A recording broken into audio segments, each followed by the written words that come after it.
আজকে আমাদের রেসিপি সর্ষে ইলিশ। এর জন্য আমি কি কি উপকরণ নিয়েছি তোমাদেরকে সব দেখাবো। এখানে আমি 7 পিস মাছ নিয়েছি, ইলিশ মাছ। ভালো করে পরিষ্কার করে ধুয়ে নুন, হলুদ আর কাঁচা সর্ষের তেল দিয়ে মাখিয়ে 15 মিনিটের জন্য ঢেকে রেখে দিয়েছিলাম। 1 চামচ কালো জিরে আর 3টে কাঁচা লঙ্কা চিড়ে আমি রেখে দিয়েছি। এখানে মশলার জন্য আমি নিয়েছি 1 ছোট চামচ কাশ্মীরি লাল লঙ্কার গুঁড়ো, 1 ছোট চামচ হলুদের গুঁড়ো, 1 ছোট চামচ জিরের গুঁড়ো।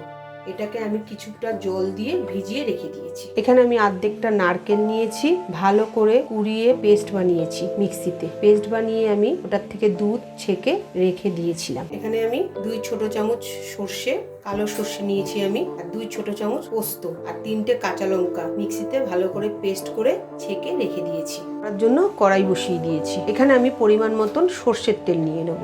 ইলিশ মাছ তো, ইলিশ মাছ করলে সর্ষের তেল দিয়ে করলে খুব ভালো লাগে খেতে। গরম হয়ে গেছে, আমি এর মধ্যে একটা চেরা কাঁচা লঙ্কা আর কালো জিরেটা ঢেলে দেব। এবার একটু নাড়িয়ে নেব।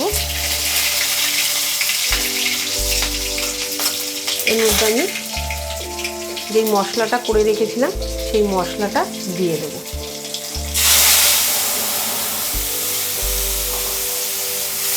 নেড়ে নেব,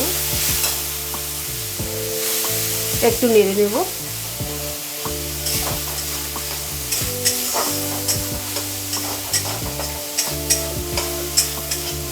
একটু নাড়াচাড়া করে আমি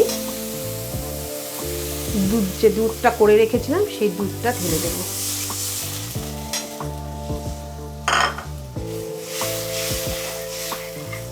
এরপর ফুটে ওঠার জন্য আমি 2 মিনিটের জন্য ঢাকা দিয়ে রেখে দেব।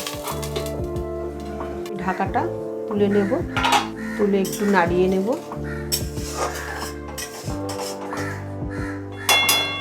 নাড়িয়ে নিয়ে আমি মাছগুলো আস্তে আস্তে সাজিয়ে দিয়ে দেব। ইলিশ মাছ তো খুবই আস্তে হাতে নাড়তে হবে, না হলেই ভেঙে যাবে। মাছটাকে আমি দিয়ে দিলাম। এবার আমি আবার একটু ঢেকে দেব। ঢাকাটা আমি তুলে আস্তে করে মাছগুলো একটু উল্টিয়ে দেব, এক পিঠ উল্টিয়ে দেব।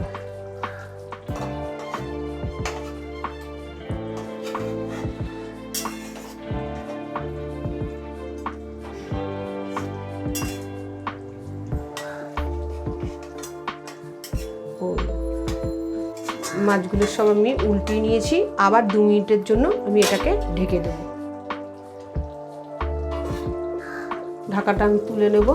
তুলে ইলিশ মাছ তো এটাকে আস্তে আস্তে ঢেকে ঢেকে রান্না করতে হবে, কেননা না হলে না ভেঙে যাওয়ার ভয় থাকে।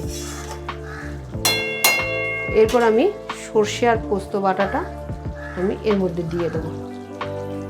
দিয়ে আমি 15 মিনিটের জন্য আবার ঢেকে দেবো, যাতে মাছটা ভালোভাবে আমাদের সেদ্ধ হয়ে যায়। আমার মোটামুটি ইলিশ মাছ তো করতে বেশি সময় লাগে না, সেই জন্য এটাকে খুবই সূক্ষ্মভাবে করতে হয়। এবার গ্যাসের ফ্লেমটা আমি মিডিয়ামে দিয়ে দেবো। আমার এখানে 15 মিনিট হয়নি, তাও আমি গ্রেভিটা একটু চেক করে নেবো নুনটা হয়েছে কিনা। আমি যখন সর্ষে আর পোস্তটা পেস্ট করেছিলাম তার মধ্যে নুন দিয়েছিলাম, কিন্তু এখন দেখছি একটু কম হয়েছে কিনা আমি দেখে নিচ্ছি। একটু কম হয়েছে, আমি এর মধ্যে একটু নুন অ্যাড করব।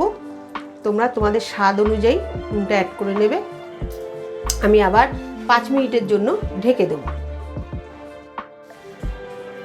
এখানে আমার 15 মিনিট হয়ে গেছে। আমার মোটামুটি ইলিশ মাছটা হয়েই গেছে। এরপর আমি কাঁচা তেল, সর্ষের তেল ওপরে নামানোর আগে দিয়ে দেব, তাহলে কি টেস্টটা আরও খুব বেশি বেড়ে যায়।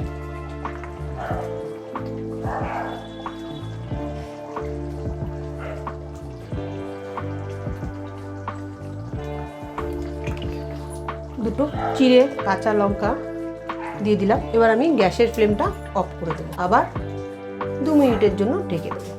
এবার আমি ঢাকাটা তুলে নেবো। আমাদের 2 মিনিট হয়ে গেছে। ও দারুণ, দেখো তোমরা কালারটা এত সুন্দর হয়েছে, মনে হচ্ছে এখনই 1 থালা গরম গরম ভাতের সঙ্গে 1 থালা ভাত খেয়ে নেবো আমি। দেখো তোমরা বন্ধুরা কি সুন্দর হয়েছে কালারটা। আমি এটাকে এখন সার্ভ করব একটা অন্য একটা প্লেটে।